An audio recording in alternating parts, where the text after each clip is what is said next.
हम लोग देखते हैं कि बगल वाला क्या कर रहा है, बगल वाला में क्या है, वो उसमें क्या कमजोरी है, हम लोग उस चीज को देखने जाते हैं और उसको झांकने जाते हैं। हम लोग अपना कभी खुद देखते ही नहीं है कि हमारे में क्या है और क्या नहीं है।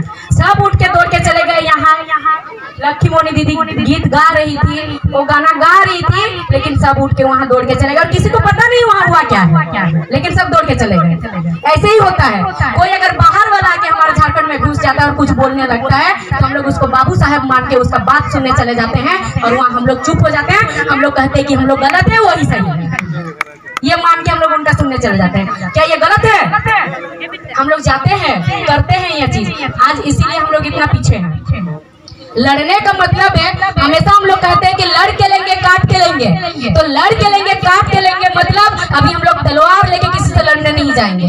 हम लोग अभी जो हमें संविधान से मिला हथियार है वोटर कार्ड, उसी वोटर कार्ड से हम लोग अपना वोट को चुनाव में वोट बदलेंगे और उस वोट को लेकर के हम लोग सरकार बदलेंगे और उसमें हम लोग जेबीकेएसएस का सरकार बनाएंगे, जयराम महतो का सरकार बनाएंगे। हमें वोट से बदलना होगा। और सब बोलते हैं कि हम लोग जेबीकेएसएस का सरकार बनाएंगे, तो जेबीकेएसएस का सरकार क्या ऐसे ही बनता है? बोलने से बनेगा या फिर चिल्लाने से बनेगा या फिर लड़ाई झगड़ा करने से बनेगा? नहीं। उसके लिए सरकार बनाने के लिए हमें तो पहले अपना विधानसभा तो तैयार करना पड़ेगा ना। हमें तो पहले अपना विधानसभा में हमें जेबीकेएसएस का विधायक लाना पड़ेगा ना, तभी तो बनेगा जेबीकेएसएस का सरकार। ऐसे ही नहीं बनेगा। पता चला कि कोई और दूसरा कोई जेबी के यहाँ आके विधायक बन गया, फिर हम लोग चिल्लाते रह जाइएगा हम लोग जेबीकेएसएस का सरकार बनाएंगे, जयराम महतो का सरकार बनाएंगे, कुलकुली बजाते रह जाइएगा, कुछ नहीं होने वाला है। आपके यहाँ इसी सिल्ली विधानसभा के जो पुत्र है, जो बेटा है, इतना संघर्ष करते हैं। आप लोग सब जानते हैं कि अभी सीजीएल आंदोलन में कैसा रहा है। अच्छे नेता मंत्री से लेकर के अच्छे बड़े अफसर भी डर गए, कितनों का तो गिरफ्तारी हो गया हुआ ना। ये सब किया कौन? आपका मेवाटी का जो बेटा है देवेंद्र नाथ महतो ने किया। तो जब यहाँ देवेंद्र नाथ महतो ने किया तो यहाँ की बेटियां नहीं कर सकती है क्या?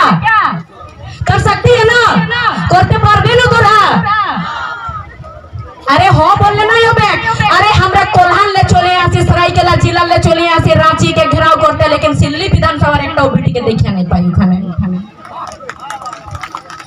हम चले आते हैं कोल्हान से, सरायकेला जिला से, लेकिन आपका सिल्ली विधानसभा का एक भी बेटी और एक भी बहू वहाँ देख नहीं पाते हैं रांची में, जो कि आपका सामने है। क्यों नहीं दिखता है? जब आपका बेटा को भी तो उसी माँ ने जन्म दिया और बेटियों को भी उसी माँ ने जन्म दिया, तो बेटा इतना शेर है तो बेटी शेरनिया क्यों नहीं है? होना चाहिए? नहीं है। क्यों नहीं है? सबसे बड़ा कारण है दहेज।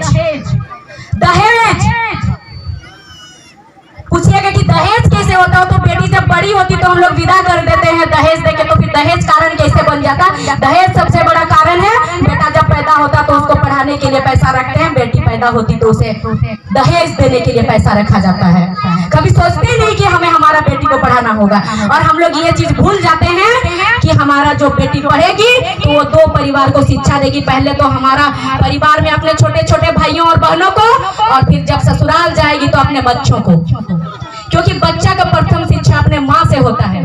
पिता को आप कितना भी पढ़ाइए, नौकरी कीजिए, उसका पिता जाएगा नौकरी करने के लिए, वो जाएंगे ना नौकरी करने, काम करने, चाहे वो बिजनेसमैन है तो अपना बिजनेस में बिजी हो जाएंगे। लेकिन बच्चा जब छोटा रहता है तो किसके साथ रहता है?